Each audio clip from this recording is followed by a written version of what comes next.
ஹல்லேலூயா. கர்த்தருடைய பரிசுத்த நாமத்திற்கு மகிமை உண்டாவதாக. இந்த நாளிலும் ஏசப்பா உங்களை பார்த்து சொல்ற வார்த்தை, உன் தேவை என்ன என்று எனக்கு தெரியும்னு ஏசப்பா சொல்றாங்க. ஆமென்.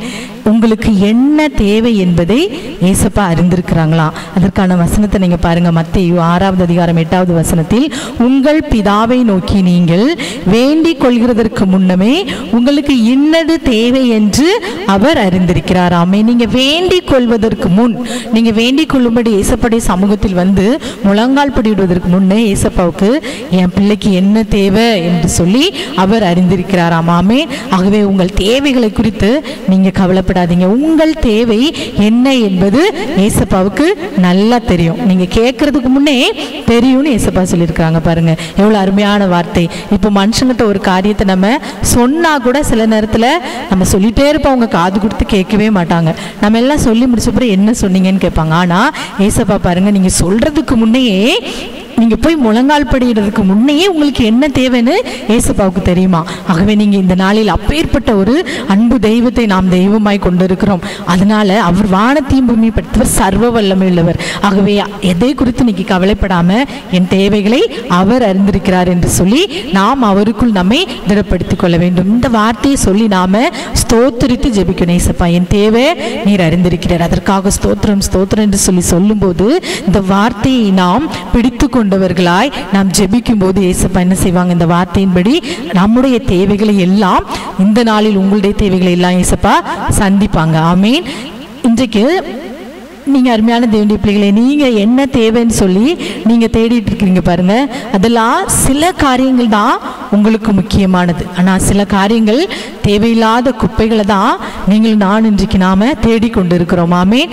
நமக்கு என்னது தேவை, தேவையானது தவிர நம்ம தேவையில்லாததை தான் நிறைய நேரத்தில் தேடிட்டு இருக்கோம். நமக்கு என்ன தேவை, தேவையை காட்டிலும் தேவையில்லாத காரியத்தை நாம் தேடிக்கொண்டிருக்கிறோம், குப்பைகளை தேடிக்கொண்டிருக்கிறோம். நம் பிள்ளைகளுக்கிட்ட கூட பிள்ளைகளுக்கு தேவையானதை அதுக்கு தேடும்போது நாம் என்ன செய்வோம், அதை வாங்கி கொடுப்போம். அதே தேவையில்லாத தேடி குப்பைகளையும் தேவையில்லாத வேண்டாதவைகளையும் தேடும்போது நாம் என்ன செய்வோம், கண்டுகொள்ளாமலே தான் இருப்போம். அதே போலதான் ஏசப்பாவும் தேவையில்லாத தேடும்போது நமக்கு தேவைன்னு தெரியும், ஆனால் ஏசப்பாவுக்கு தெரியும் இந்த காரியம் இந்த பிள்ளைக்கு தேவையில்லை என்று சொல்லி. அப்போ அவர் கண்டுகொள்ளாமல் இருப்பார். அப்போ நாம் என்ன செய்யறோம், என் ஜெபத்தை ஏசப்பா கேட்கலன்னு சொல்லுகிறோம். ஏசப்பா சொல்றாங்க, நீங்க இன்னைக்கு எனக்கு இது தேவைங்கிறீங்க, ஆனா ஏசப்பா எது தேவைன்னு சொல்றாங்க பார்த்தீங்கன்னா லூக்கா 10வது அதிகாரம் 42வது வசனத்துல, தேவையானது ஒன்றே. நாம தேவையானதுன்னு சொல்லி உலகத்தில் உள்ள அவ்வளத்தையும் தேடுறோம், எல்லாத்தையும் தேடுறோம், இல்லாததை எல்லாம் தேடுறோம். இருக்கிறதுக்காக ஸ்தோத்திரத்தை செய்வதை விட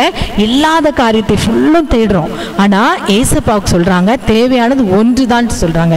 அது என்னவா, மரியாள் தன்னை விட்டு எடுபடாத நல்ல பங்கை தெரிந்து கொண்டாள். தேவையானது ஏசப்பாவுடைய பார்வையில் நமக்கு தேவை என்ன என்று சொல்லி ஏசப்பா பார்க்கிறாங்கன்னா, என் சமூகத்தில் நீ என்ன செய், காத்திருக்கிறியா, இதுதான் உனக்கு தேவை என்று சொல்லி ஏசப்பா அவர் கரெக்டா நம்மை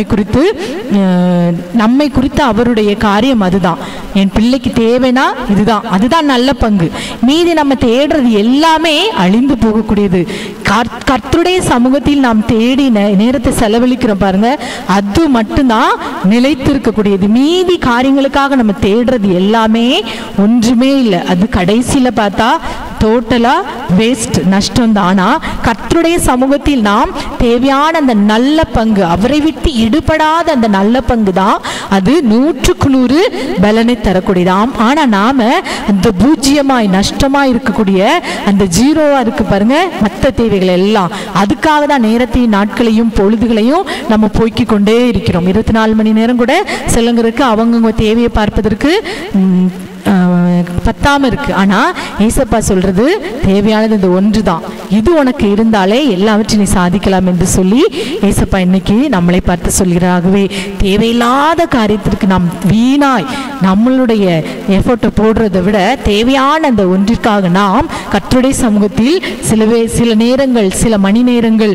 சில நிமிஷங்களாவது சிலர் என்ன செய்யுங்க, காத்திருங்க. அப்படி காத்திருக்கும் போது கர்த்தர் நமக்கும் நம் சந்ததிகளுக்கும் நம் பிள்ளைகளின் பிள்ளைகளுக்கும் கிருபையை கொடுப்பார். நாம் நீடித்த நாட்களாய் அவருடைய காரியங்களில் அவருடைய வீட்டில் நாம் சுகித்து காத்திருக்கும்படியான காரியத்தையும் ஆசீர்வாதத்தையும் நமக்கு கட்டளையிடுவார். பரலோக ராஜ்யத்தில் ஒரு நல்ல பங்கை நமக்கு கொடுப்பார். ஆகவே இந்த வேளையில் ஏசப்பா, இந்த நாளிலும் நீர் கொடுத்த வார்த்தைக்காக ஸ்தோத்திரம் என்று சொல்லி கண்களை மூடி ஜெபிப்போமா. என் தேவைகளை நீர் அறிந்திருக்கிறீரப்பா, என் தேவைகளை நீர் சந்திக்கிறீர்.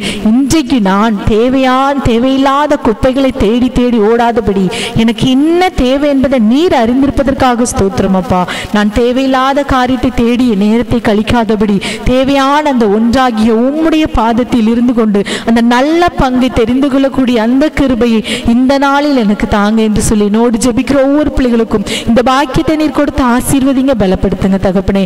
நாங்கள் ஒவ்வொருவரும் உம்முடைய பாதத்தில் தேடி உம்மால் கிடைக்கக்கூடிய எல்லா ஆசீர்வாதத்தையும் பெற்றுக்கொள்ள நீர் கிருபை செய்யுங்க. சகல துதி கன மகிமை உமக்கே செலுத்துகிறோம். இயேசுவின் நாமத்தில் ஜெபிக்கிறோம் நல்ல பிதாவே. ஆமேன், ஆமேன்.